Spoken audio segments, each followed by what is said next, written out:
Objections aren't battles to win, they're opportunities to build a bond. Don't win the debate and lose the sale. I'll tell you more in just a minute.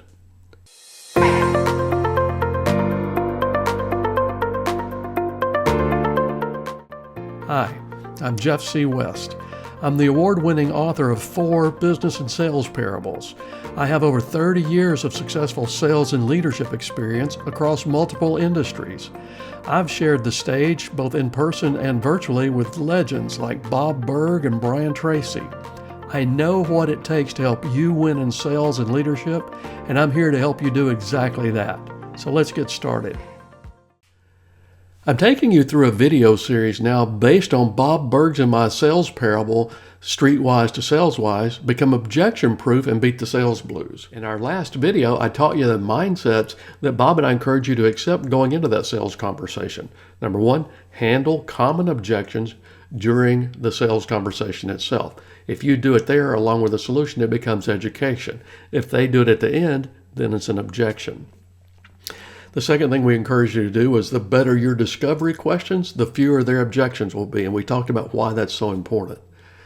The third point we made with you is you should never try to overcome an objection. People don't want that feeling of someone trying to overcome them, and it creates what I call a collision point, a negative emotional response combining with the logic of what you're doing in front of them at the time. In today's video, I'm going to teach you the first 2 parts of the Become Objection-Proof process.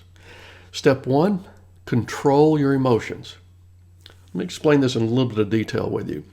When an objection is voiced, it's going to create something I call a collision point. A collision point is when a negative emotional response in the brain occurs and combines with logic and to produce the decision. And the decision that it produces is going to be a pushback. Because here's what happens. When your brain generates that negative emotional response, it sends a somatic marker down into your chest. It feels uncomfortable. You physiologically feel different when that happens.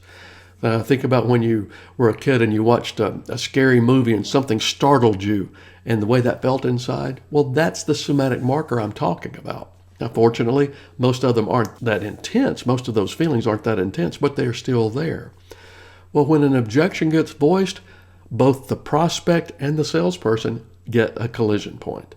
You get that negative emotional response. So when it combines with the logic of what's going on, your prospect is going to push back. That's why they're voicing that objection. But the reason they get that collision point is they're expecting you to disagree with them and debate them over it. And it causes that.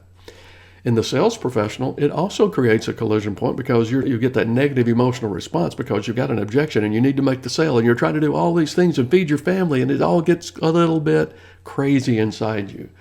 So when that combines with the logic of you know what the solution is, it can make you react. Instead of staying calm and thinking things through, it can make you react. And when you do that, you almost go into a debate mode where, well, I was taught this rebuttal in school. I'm supposed to overcome this objection. And so when they said this, I said that. When she said this, I said that.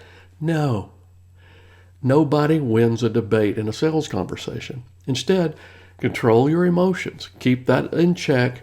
Take a deep breath and understand the collision point that's happening inside of you and just be ready to move on forward with the next step. The second step in the Becoming Objection-Proof process may surprise you.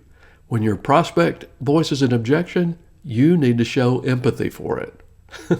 Now, understand what I'm saying here. I'm not saying you need to agree with the objection.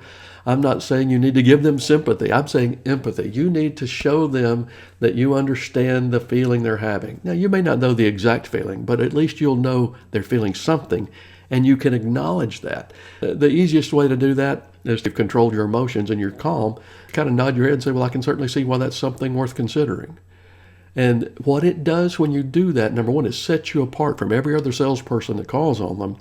But the second thing it does, it helps begin to diffuse the collision point they had when they expressed that objection to you. Now, after you've shown empathy and you didn't debate with them, it moves you right into the third step of the process, which is to dig a little deeper.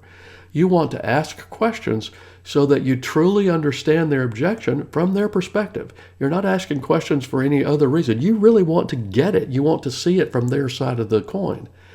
And the easiest way to do that is say, well, understand that objection is certainly something worth considering. Do you mind if I ask you a couple of questions? I want to make sure I truly understand this from your perspective. And then dig a little deeper, ask the questions, because what you'll find out is sometimes that first objection they mention is not even the real objection. It's something underneath there.